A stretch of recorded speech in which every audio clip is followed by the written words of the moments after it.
एक बार नारद जी को यह अभिमान हो गया कि उसने बढ़कर इस पृथ्वी पर कोई दूसरा भगवान विष्णु का भक्त नहीं है। उनका व्यवहार भी इस भावना से प्रेरित होकर कुछ बदलने लगा। वे भगवान के गुणों का गान करने के साथ साथ अपने सेवा कार्यों का भी वर्णन करने लगे। भगवान से कोई बात छुपी थोड़े ही रहती है। उन्हें तुरंत इस बात का पता चल गया।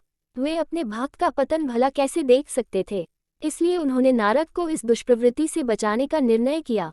एक दिन नारद जी और भगवान विष्णु साथ साथ वन में जा रहे थे। अचानक विष्णु जी एक वृक्ष के नीचे थककर बैठ गए और बोले, भाई नारद जी, हम तो थक गए हैं, प्यास भी लगी है, कहीं से पानी मिल जाए तो लाओ, हमसे तो प्यास के मारे चला नहीं जा रहा है।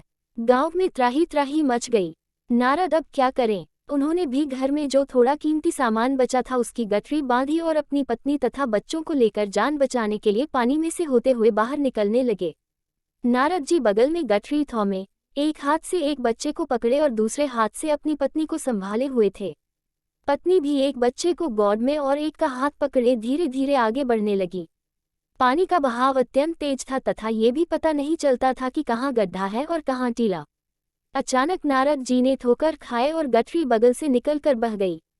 नारद जी गठरी कैसे पकड़ते, दोनों हाथ तो घिरे थे। मन महसूस कर सोचा फिर कमा लेंगे।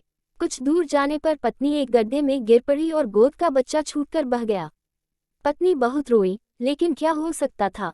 धीरे धीरे और दो बच्चे भी पानी में बह गए। उन्होंने बहुत कोशिश की बचाने की, लेकिन कुछ न हो सका। दोनों पति पत्नी बड़े दुखी, रोते कलपते, एक दूसरे को सांत्वना देते कोई ऊंची जगह ढूंढते रहे। एक जगह आगे चलकर दोनों एक गड्ढे में समा गए।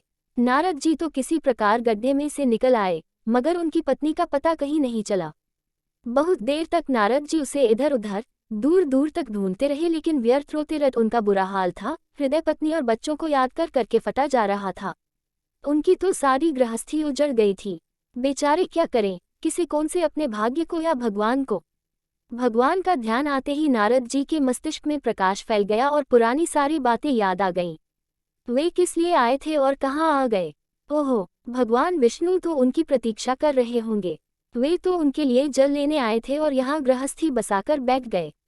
वर्षों बीत गए गृहस्थी को बसने में और फिर सब नष्ट हो गया। क्या भगवान अब भी मेरी प्रतीक्षा में उसी वृक्ष के नीचे बैठे होंगे। ये सोचते ही बाढ़ नदारद हो गई। गांव अंतर्धान हो गया। वे तो घने वन में खड़े थे। नारद जी पछताते और शर्माते हुए दौड़े। देखा कुछ ही दूर पर उसी वृक्ष के नीचे भगवान लेते हैं।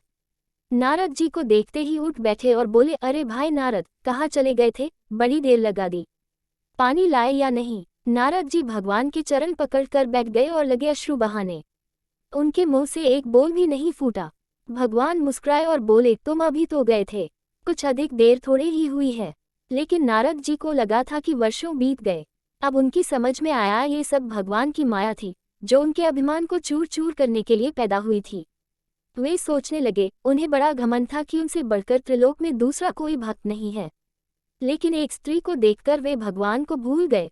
उसको पछतावा होने लगा और उनका घमंड जरा सी देर में ढेर हो गया। वे पुनः सरलता और विनय के साथ भगवान के गुण गाने लगे।